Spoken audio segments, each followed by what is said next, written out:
Je suis adjoint technique première classe. J'ai été titularisé il y a 2 ans. Je suis un peu polyvalent. Je m'occupe autant de l'aspect technique du cimetière, travaux de creusement, s'occuper des enterrements, les ouvertures-fermetures et la pose de nouveaux caveaux, jusqu'à l'aspect commercial, au magasin et l'organisation des funérailles pour les familles. Il y a des groupements de communes plus gros qui ont déjà ce genre de service, mais à l'échelle municipale, pour une commune comme la nôtre, c'est vraiment exclusif au Pas-de-Calais. On est les seuls dans le coin à prendre en charge les familles pour les obsèques dans une si petite structure.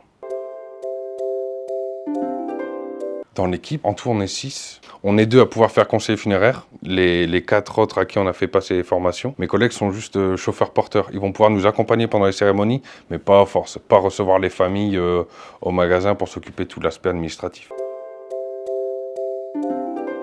Pour le métier, il y a plusieurs degrés de formation. On a la formation de chauffeur-porteur qui dure 2 jours. Il n'y a pas d'examen, c'est vraiment 2 jours. On nous explique comment aller chercher un corps, comment porter un corps, comment manipuler dans le respect, parce que c'est le fil conducteur du métier quand même, la dignité du corps.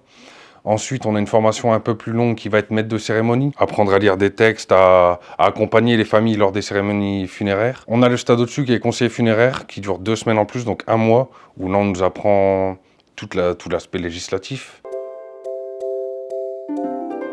Donc au matin, je prends mon poste au cimetière. Selon les besoins, soit on va poser de nouveaux caveaux pour les gens souhaitant prendre une concession à Grenay. Ça peut être les ouvertures-fermetures de caveaux pour les enterrements. La pose de cavurnes aussi, c'est des petits monuments pour les urnes funéraires. L'après-midi, je suis au magasin. J'accueille les gens qui veulent potentiellement faire un contrat ou parfois juste un devis. Et quand le téléphone sonne pour un deuil, on donne rendez-vous aux gens et on organise les obsèques jusqu'aux célébrations, le jour de l'enterrement où on accompagne le corps pour des funérailles civiles ou funérailles religieuses au souhait de la famille.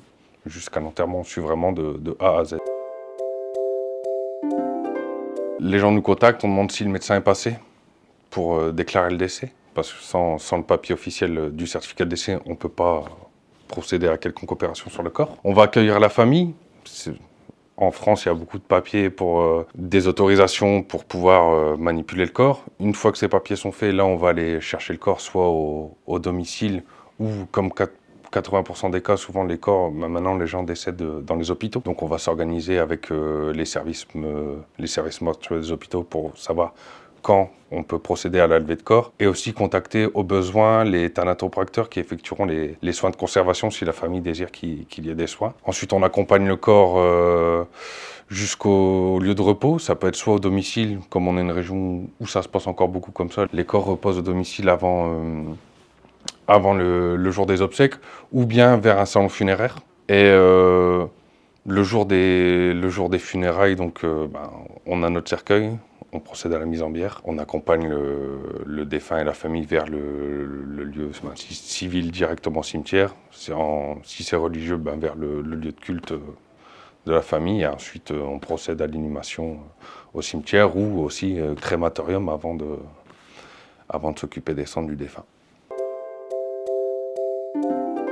Si vous voulez, mon père travaille au cimetière. Moi, sorti de mes études, filière boucher, et lui, il y avait des contacts dans le funéraire, donc j'ai passé conseiller funéraire. J'ai pas forcément trouvé en tant que conseiller, mais en tant que chauffeur-porteur. Mon contrat à mi-temps, c'était un peu précaire, je suis parti de là. Quand je suis arrivé à la ville, monsieur le maire m'a proposé de se lancer dans le projet de pompe funèbre municipal.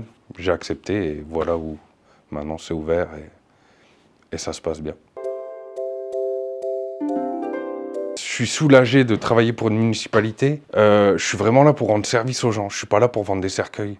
Les gens, quand ils viennent, j'emmène les gens dans la salle et je leur dis je vais vous laisser 10 minutes. Les gens ici ont quand même une liberté financière que je sais quand on bosse dans le privé, le chiffre est important pour le privé. Et enfin, pour le public aussi, mais nous, on est surtout là dans le service et on n'est pas là pour faire de l'argent. Et c'est agréable de pouvoir travailler. On peut vraiment rendre service aux gens qui font appel à nous, quoi.